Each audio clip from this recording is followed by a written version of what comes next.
Jake Morrison wiped the sweat from his forehead as he guided another cargo container through the narrow corridors of Kepler Station. The metal walls hummed with the constant vibration of the station's massive engines that kept it positioned in the asteroid belt between two trading worlds. He had been working the cargo bays for 3 years now and knew every corner of this place like the back of his hand. Morning shift was always busy with ships coming and going from all corners of the galaxy. Jake pushed his antigrav cart loaded with supplies toward Bay 7, where a Therian merchant vessel waited for its weekly food delivery. The Therians were small blue creatures with 4 arms who spoke in high-pitched whistles when they got excited about their trades. Jake rounded the corner near the main cargo elevator. He heard a loud crash, followed by what sounded like cursing, in a language he did not recognize. He quickened his pace and found the source of the commotion near the loading dock. Medical supplies were scattered across the floor, and a tall figure knelt among the mess, trying to gather them up. The figure was unlike anything Jake had seen before, even after 3 years of meeting different alien species on the station. She stood nearly 7 feet tall, with violet-colored skin that seemed to shimmer under the artificial lights. Her hair was silver-white and fell in a long braid down her back. She wore what looked like armor, made from some kind of dark metal. But it was more elegant than the bulky protective gear most warriors used. Jake set his cart aside and walked over to help. The woman looked up at him with eyes that were a deep purple color, and for a moment neither of them moved. Most aliens either ignored humans completely or treated them like servants, but this one seemed genuinely surprised to see him approaching. Need some help with that? Jake asked as he bent down to pick up a scattered medical device that looked expensive. The woman hesitated for a moment, then nodded. "Yes, thank you," she said in perfect English, though her voice had a melodic quality that made each word sound like music. The loading drone malfunctioned and dropped my supplies. Jake gathered up several containers of what looked like advanced medical equipment while the woman collected other items. Her movements were graceful despite her size, and Jake noticed she handled even the delicate instruments with surprising care for someone who looked like a warrior. "You are human," she stated as they worked. It was not a question, but more like an observation. "Guilty as charged," Jake replied with a small smile. "Name is Jake Morrison. I work cargo handling here on the station. I am Zara of the Valdari," she said as she stood up with her arms full of medical supplies. "I have heard of humans, but this is my first time meeting one." Jake had heard whispers about the Valdari from other traders and station workers. They were supposed to be fierce warriors from a distant part of the galaxy who valued strength and honor above all else. Most species either feared them or went out of their way to avoid conflict with them. Looking at Zara, now Jake could understand why. Even standing still, she radiated a kind of controlled power that suggested she could be very dangerous if she wanted to be. "Well, now you have met one," Jake said as he handed her the last of the scattered medical devices. "Hope it was not too disappointing." Zara tilted her head slightly, as if considering his words. "You helped me without being asked," she said. "Most species either run from us or try to gain favor through excessive praise and gifts. You simply offered assistance, as if I were anyone else." "Should I have done something different?" Jake asked, genuinely curious about Valdari customs. "No," Zara said, and Jake thought he detected the hint of a smile at the corners of her mouth. "Your?" Response was refreshing. A mechanical voice echoed through the cargo bay, announcing that all personnel should prepare for the arrival of another merchant vessel. Jake glanced at his cart and realized he still had deliveries to make before his shift ended. "I should get back to work," he said. "But it was nice meeting you, Zara. Hope your business here goes well." "Thank you, Jake Morrison," she said, using his full name in that musical voice. "Perhaps we will meet again while I am stationed here." Jake nodded and returned to his cart. As he pushed it toward Bay 7, he could feel Zara watching him, but when he glanced back, she had already disappeared into the crowd of traders and station personnel. Rest of his shift passed normally, but Jake found his thoughts returning to the tall Valdari warrior. There had been something different about their interaction that he could not quite put his finger on. Most aliens he met were either completely focused on their business or treated humans as little more than furniture. Zara had actually seemed interested in talking with him. As an equal later that evening, Jake sat in the station cantina nursing a cup of coffee and watching the mix of alien species that filled the tables around him. The cantina was one of the few places on the station where different species mingled freely. Merchants made deals over drinks, while traders shared stories about their travels through the galaxy. "Hey, Jake," called out Pete Collins, who worked maintenance on the upper levels. "Heard you met one of those Valdari warriors today?" Word traveled fast on a space station, and Jake was not surprised that news of his encounter with Zara had already made the rounds. "Just helped her pick up some spilled medical supplies," Jake said. "Nothing exciting." "Nothing exciting," Pete laughed. "Those Valdari are supposed to be the toughest fighters in this part of the galaxy. Most people cross to the other side of the corridor when they see one coming." Jake shrugged. "She seemed nice enough to me." "Nice?" Pete shook his head in amazement. "You humans are either very brave or very stupid." "I can never tell which." Jake finished his coffee and headed back to his small quarters in the residential section of the station. As he walked through the dimly lit corridors, he wondered what had brought Zara to Kepler Station. The Valdari were not known for trading, and their homeworld was supposed to be far from the main shipping routes. His questions would have to wait for another day. Tomorrow would bring another shift of cargo handling, and probably more encounters with strange aliens from distant worlds. But somehow Jake suspected that meeting Zara was going to be different from his other brief encounters with alien travelers. He fell asleep thinking about purple eyes and a voice like music, wondering if he would see the Valdari warrior again during her stay on the station. 3 days passed before Jake saw Zara again, but the peaceful routine of Kepler Station was shattered long before their second meeting. It started with complaints from the smaller merchant vessels about increased docking fees and mysterious cargo. Inspections that seemed to target only the weakest traders. Jake first noticed something was wrong when old Captain Murphy from the ore hauler Blue Moon came limping into the cargo bay with a black eye and torn clothing. Murphy had been trading through this sector for over 20 years, and Jake had never seen him look so shaken. "What happened to you, Cap?" Jake asked as he helped the elderly trader sit down on a cargo crate. "Krex mercenaries," Murphy spat the words like they tasted bad.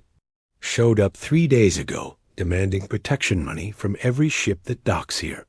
Said if we do not pay, they will make sure our cargo never makes it to the next port." The Krex were bad news, and everyone in the outer rim knew it. They were large reptilian creatures with natural armor plating and claws designed for tearing through metal. Most civilized worlds had banned them from their space, but frontier stations like Kepler had little choice but to tolerate their presence. "You report this to station security?" Jake asked, though he already suspected the answer. Murphy laughed bitterly. "Station security consists of 6 guards with stun weapons. The Krex have been showing them their collection of energy rifles and asking real polite questions about their families. Back home, over the next few hours, more stories filtered through the cargo bays. The Krex had taken over the lower docking levels and were systematically extorting money from every merchant vessel that tried to conduct business. Their leader was a massive warrior called Gorvak, who wore the scars of 100 battles like badges of honor. Jake was loading supplies for a Centauri freighter when he heard raised voices coming from the main corridor.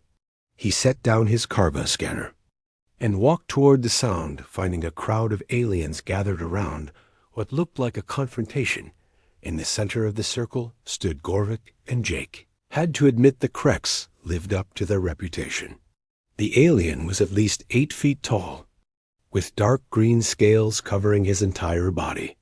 His arms ended in claws that could probably slice through the station hull, and his yellow eyes held the cold intelligence of a predator standing. Opposite Gorvak was a small blue Therian trader that Jake recognized from his regular deliveries. The little alien was trembling with fear, but trying to stand his ground. "I already paid your protection fee yesterday," the Therian said in his high-pitched voice. "You cannot demand more money every day." Gorvik leaned down until his massive head was level with the trader. "I can demand whatever I want, little one. This is my station now, and if you do not like my terms, you can float home in an escape pod." Several other aliens in the crowd shifted nervously, but none of them looked ready to challenge the Krex warrior. Jake noticed that even the station security guards were keeping their distance from the confrontation. "There has to be some kind of legal process," another voice called out from the crowd. Jake saw it was a tall humanoid female with green skin who operated a small cargo hauler. "Kepler Station is neutral territory under galactic trade law." Gorvik straightened up, and his laugh was like grinding metal. "Galactic trade law only matters if someone enforces it. I see no one here with the strength to challenge my authority." The Krex warrior looked around the crowd with obvious contempt. "Any species that wishes to dispute my claim to this station is welcome to face me in the combat arena. Winner takes control of the docking bays and decides who stays and who goes." Jake felt his stomach tighten as he watched the fear spread through the assembled merchants and traders. The combat arena was a recreational facility that most species used for sporting competitions and exercise. The idea of actually fighting a Krex warrior, it was terrifying to creatures who relied on technology and weapons for protection. "No takers?" Gorvik asked with mock surprise. "Then I suggest you all return to your ships and prepare tomorrow payment. My generosity only extends so far." The crowd began to disperse with aliens hurrying back to their vessels or hiding in the upper levels of the station. Jake was about to return to his work when he noticed a familiar figure standing at the back of the crowd. Zara had been watching the entire confrontation with an expression Jake could not read. Her purple eyes were focused on Gorvik with the intensity of a hunter studying dangerous prey. When the Krex warrior noticed her attention, he swaggered over with a predatory grin. "Well, well," Gorvik rumbled. "A Valdari warrior. I have heard stories about your people. They say you value strength above all else." Zara said nothing, but Jake could see her muscles tense under her armor. The two warriors stared at each other for a long moment, and Jake found himself holding his breath. "Perhaps you might provide more interesting sport than these merchants," Gorvik continued. "Would the proud Valdari care to test her strength against mine?" "I am not here for combat," Zara replied in her musical voice. "I am conducting medical research on this station." Gorvik laughed again. "Medical research? How disappointing. I had hoped to face a true warrior instead of another scientist hiding behind her reputation." Jake saw Zara's jaw clench at the insult, but she maintained her composure. "I have no interest in your childish games, Krex." "Childish games," Gorvik roared, and several aliens still in the corridor flinched at the sound. "I offer you the chance to prove your worth in honest combat, and you call it childish." The tension in the air was thick enough to cut with a knife. Jake realized he was witnessing a standoff between two of the most dangerous warrior species in the galaxy. Part of him wanted to leave before things got violent, but another part was fascinated by Zara's calm defiance in the face of the Krex threats. "Very well," Gorvik said after a moment. "If the mighty Valdari is too afraid to face me, then perhaps she can watch while I demonstrate what happens to species that lack the courage to defend themselves." The Krex warrior turned his attention back to the remaining merchants and traders. Since no one has accepted my generous offer of single combat, I will assume control of this station effective immediately. All docking fees are now tripled, and I will personally inspect every cargo shipment for contraband. Jake felt anger building in his chest as he watched Gorvik terrorize innocent traders who just wanted to conduct honest business. The Kreks were bullies who used their natural advantages to prey on weaker species, and no one seemed willing or able to stop them. As the crowd finally dispersed, Jake caught Zara's eye across the corridor. For just a moment, her composed mask slipped, and he saw something that looked like frustration, or perhaps regret. Then she turned and walked away, leaving Jake alone with his growing anger and a crazy idea that was starting to form in his mind. Jake spent the rest of the day thinking about the confrontation in the corridor. By evening, he had made up his mind about what he was going to do, even though every logical part of his brain was screaming that it was suicide he found Gorvik in. The station cantina surrounded by his crew of Kreks mercenaries. The reptilian warriors had taken over the largest table and were drinking some kind of fermented liquid that smelled like engine fuel. The other patrons gave them a wide berth, and several tables sat empty, despite the usual evening crowd. Jake walked straight up to their table and cleared his throat. "I want to take you up on your offer." Gorvik looked up from his drink with yellow eyes that seemed to glow in the dim lighting. "What offer, little human?" "Single combat in the arena," Jake said, trying to keep his voice steady. "Winner takes control of the station."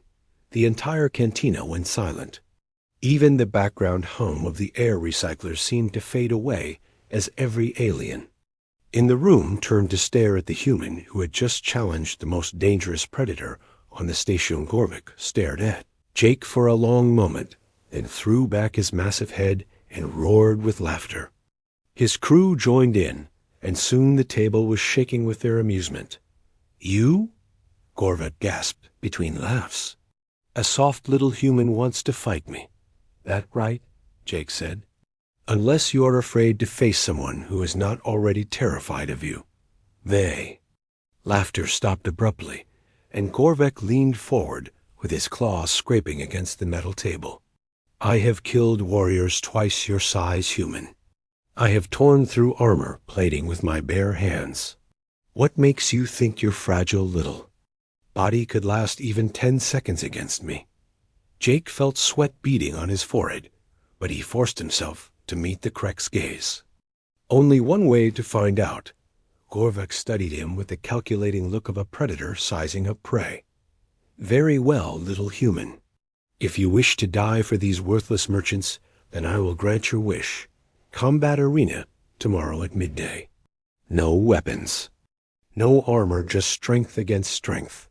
Word of the challenge spread through the station faster than a hull breach alarm. By the next morning, Jake could not walk through the corridors without aliens stopping to stare at him like he was already dead. Some looked at him with pity, while others seemed amazed that a human would do something so obviously suicidal. Jake tried to eat breakfast, but his stomach was too knotted with nerves to keep much food down. He spent the morning going through his normal cargo duties, trying to pretend it was just another day, but his hands were shaking as he loaded containers onto transport carts. An hour before the fight, Jake made his way to the combat arena. The circular chamber was located in the recreation section of the station and was normally used for low-gravity sports and martial arts competitions. Today, it had been transformed into something that looked more like an execution ground, the arena. Floor was covered with a non-slip surface and surrounded by reinforced transparent walls that could withstand significant impact. Seating for spectators ringed the upper level, and Jake was surprised to see how many aliens had come to watch him. Daihi changed into a simple pair of work pants and a sleeveless shirt, then sat on a bench trying to calm his racing heart. He had learned some basic fighting techniques during his mandatory military service, but that was years ago, and he had never faced anything like a Kreks warrior. "This is madness," a familiar voice said behind him. Jake turned to see Zara standing at the entrance to the preparation area. She was wearing her usual armor, but her expression was troubled. "Maybe," Jake admitted. "But someone has to try." "Why you?" Zara asked, moving closer. "You are not a warrior. You have no training for this kind of combat." Jake stood up and faced her.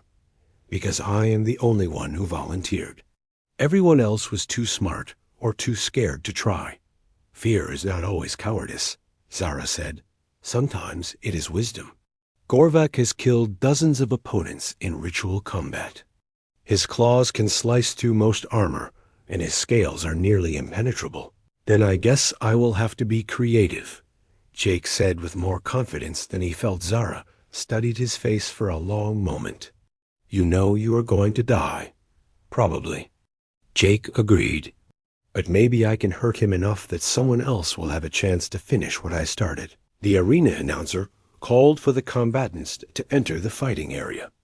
Jake took a deep breath and walked toward the entrance to the arena floor. As he reached the doorway, he felt Zara's hand on his shoulder. "Your courage honors your species," she said quietly. "I will remember this." Jake nodded and stepped onto the arena floor.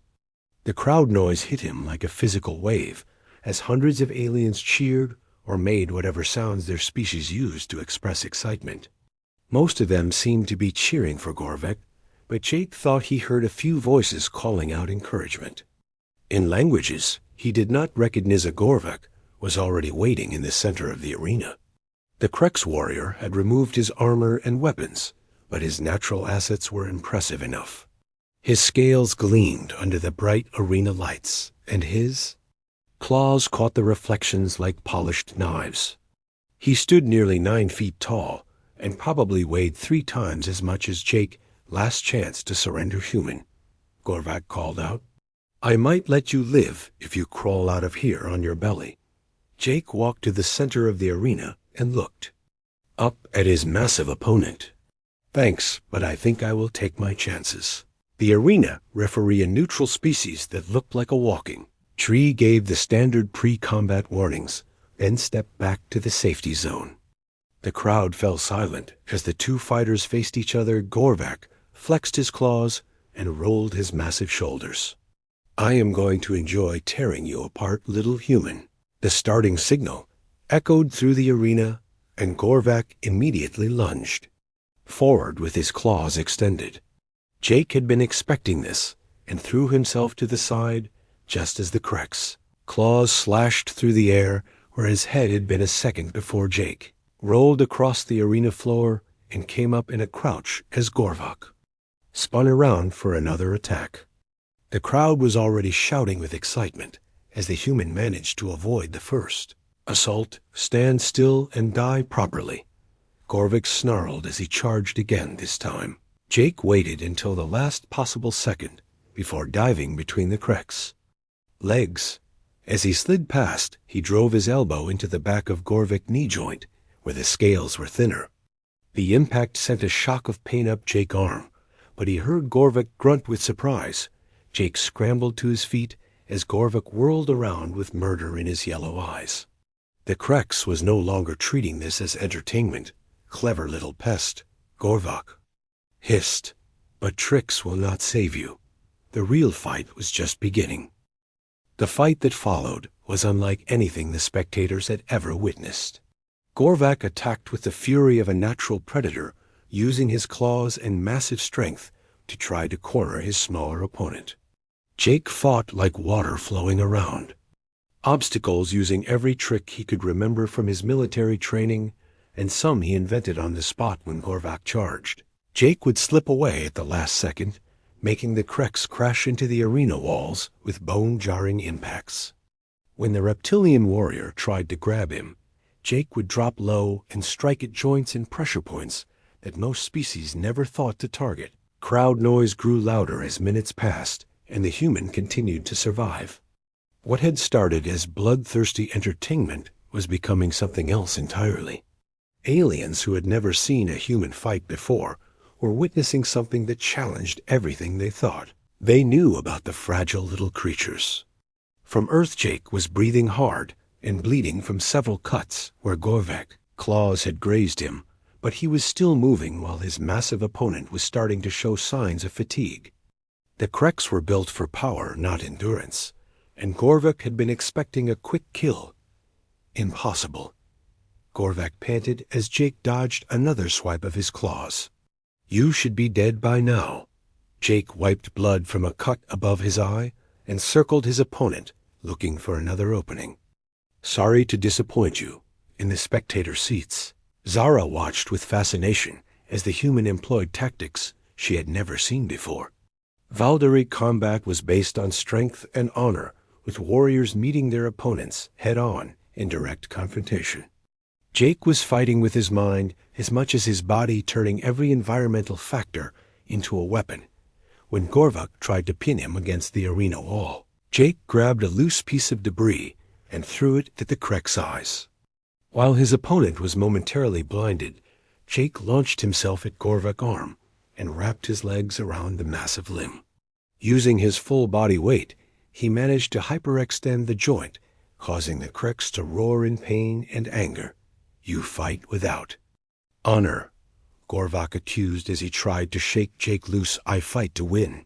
Jake replied through gritted teeth as he maintained his grip on the injured arm. Battle continued for what felt like hours, but was probably only 20 minutes.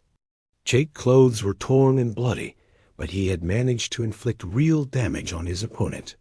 Gorvek's right arm hung useless at his side, and the Kreks was favoring his left leg where Jake had repeatedly targeted the knee joint. The arena floor was splattered with blood from both fighters, and the crowd had grown strangely quiet as they realized they were witnessing something historic. A human was not just surviving against a Kreks warrior, he was actually winning. Gorvek made one final desperate charge with his remaining good arm extended.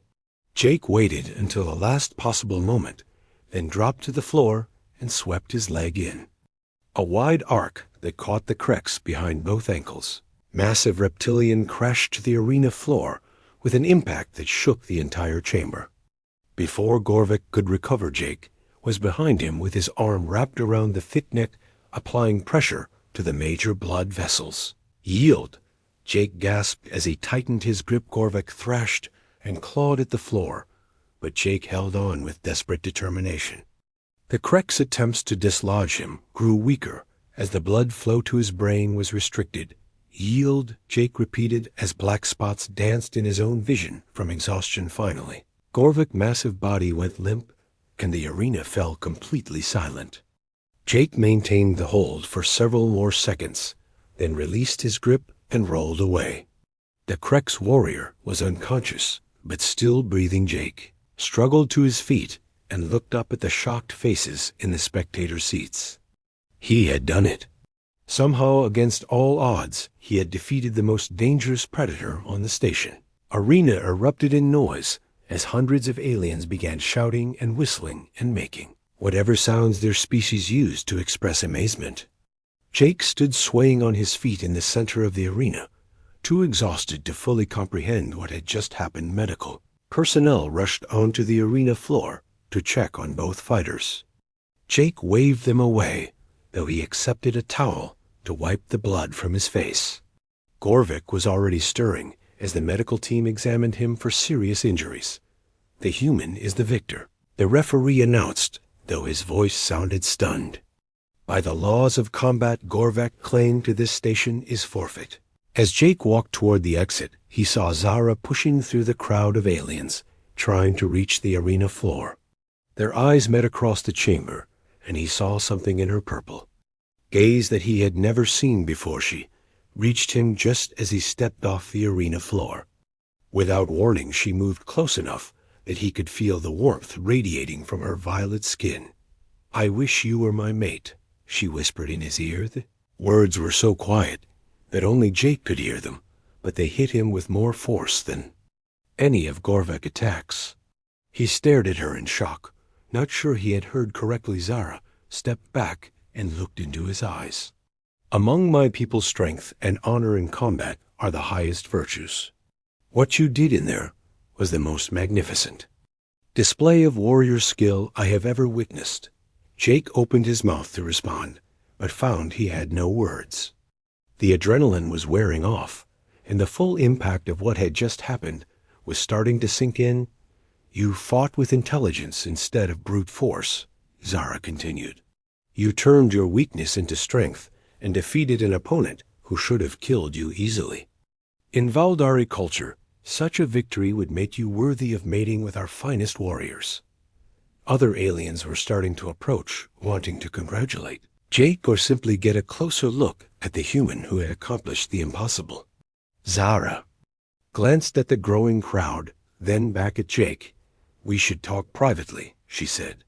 There are things about my people and yours that you should understand. Jake nodded, still too stunned to form coherent sentences. As they walked away from the arena together, he caught sight of Gorvuk being helped to his feet by his crew. The Krex warrior looked at Jake with what might have been respect mixed with confusion. This is not overhuman, Gorvuk called out, but his voice lacked its earlier menace. You have won this day, but the galaxy is vast and full of dangers. Jake turned back to face him. Then I guess I will deal with those when I meet them. Gorvuk actually smiled at that response, showing rows of sharp teeth. Perhaps you will at that? As Jake left the arena with Zara beside him, he realized his life had just changed in ways he could not yet imagine. 2 hours later, Jake sat in the medical bay while the station doctor treated his cuts and bruises. The alien physician was a gentle creature with 6 arms who kept muttering in amazement as he worked. Remarkable, the doctor said as he applied healing gel to a particularly deep scratch on Jake's shoulder. I have treated Krex injuries before, but never seen one defeated in single combat by a smaller species. Your bone density and muscle structure are quite fascinating. Jake winced as the healing gel stung his wounds. Just lucky, I guess. Luck had little to do with it. Zara's voice came from the doorway. She had been waiting patiently while Jake received medical attention, and now approached with graceful steps. The doctor finished his work and packed up his medical kit. You should rest for at least 12 hours, he told Jake. Your body has been through significant trauma, even though you won the fight. After the doctor left, Jake and Zara were alone in the medical bay. She pulled up a chair and sat facing him with her purple eyes studying his face. You saved this station today, she said. Every merchant and trader here owes you their freedom. Jake shrugged. Someone had to do something. I just happened to be the one stupid enough to try. It was not stupidity, Zara replied firmly. It was courage of the highest order. Among my people, such bravery is valued above all other qualities. She paused for a moment as if choosing her words carefully. When I said I wished you were my mate, I was not speaking lightly. In Valdari culture, we choose partners based on their proven strength and honor. Your victory today demonstrated both. Jake felt his heart rate increase, and it had nothing to do with his recent injuries. I do not know anything about Valdari customs, he admitted. I am just a cargo handler who got lucky in a fight. Zara leaned forward, and her voice took on an almost musical quality. You are much more than that, Jake Morrison. What you did today changed how I see your entire species. Over the next hour, Zara explained Valdari culture to Jake. Her people were warrior nomads who traveled the galaxy in great ships seeking worthy opponents and allies. They had encountered hundreds of different species, but most either fled from the Valdari or tried unsuccessfully to match their physical prowess. Humans are different, Zara said. You do not rely on natural weapons or armor. Instead, you use intelligence and adaptability to overcome superior opponents. This is a kind of strength we have never encountered before. Jake learned that Valdari society was built around the concept of proving worthiness through combat. Potential mates were chosen based on their ability to demonstrate courage and tactical skill in battle. Zara's admission that she wished he were her mate was the highest compliment a Valdari could give. So what happens now? Jake asked. I mean, you are obviously not actually looking for a human mate. Zara was quiet for a long moment. What if I was? She said. Finally, Jake stared at her in shock. Are you serious? My people have been searching the galaxy for centuries looking for others who share our values of strength and honor, Zara explained.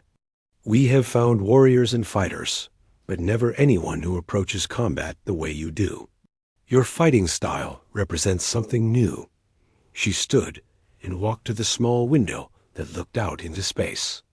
I came to this station to conduct research on human physiology and psychology. My leaders wanted to understand what makes your species so adaptable. After today, I believe I have found the answer. Jake joined her at the window. And what is that? You fight with your mind as much as your body, Zara said. Most species rely on their natural advantages. Kreks use their claws and armor. Valdari use our speed and strength. But humans use creativity and intelligence to turn any situation to their advantage. She turned to face him. This is why I believe a partnership between our peoples could benefit both. Valdari could learn from human tactical thinking while humans could benefit from our warrior traditions. Jake felt like his head was spinning. You are talking about something much bigger than just us. I am, Zara agreed. But it would start with us. I have been authorized by my leaders to extend an invitation to any humans who demonstrate exceptional qualities. You have more than qualified. She moved closer until Jake could smell the subtle alien scent of her skin. I am offering you the chance to come with me to the Valdari homeworld. You would be the first human to ever visit our people. The things you could learn and teach would benefit both our species. Jake's mind raced as he tried to process everything she was telling him. What about my job here? My life on the station? What life? Zara asked gently. You spend your days moving cargo containers and your nights alone in a small room. Is that really all you want from existence? Jake had to admit she had a point. His life on Kepler Station was safe and predictable, but it was hardly fulfilling. The most exciting thing that had happened to him in 3 years was his fight with Gorvuk. I would be completely out of my element on an alien world, he said. I do. Not speak your language or understand your customs. You would learn, Zara replied. Humans are remarkably adaptable. That is one of your greatest strengths. She placed her hand on his arm, and Jake felt warmth spread through his body. I am offering you adventure Jake Morrison, the chance to see wonders beyond your imagination and to help forge a new relationship. Between our peoples, Jake looked out at the stars visible through the window. He had always dreamed of exploring the galaxy, but had never imagined he would get the chance. When would we leave? He asked. Zara smiled, and her entire face seemed to light up. My ship departs in 3 days. That should give you time to recover from your injuries and make any arrangements you need. Jake thought about the small stack of personal possessions in his quarters and realized there was very little tying him to the station. His only real friend was Pete from maintenance, and even that was more of a working relationship than a close friendship. What would I be doing on your homeworld? He asked. Learning and teaching, Zara replied. You would study Valdari combat techniques and philosophy while sharing human tactics and problem-solving methods. You wool.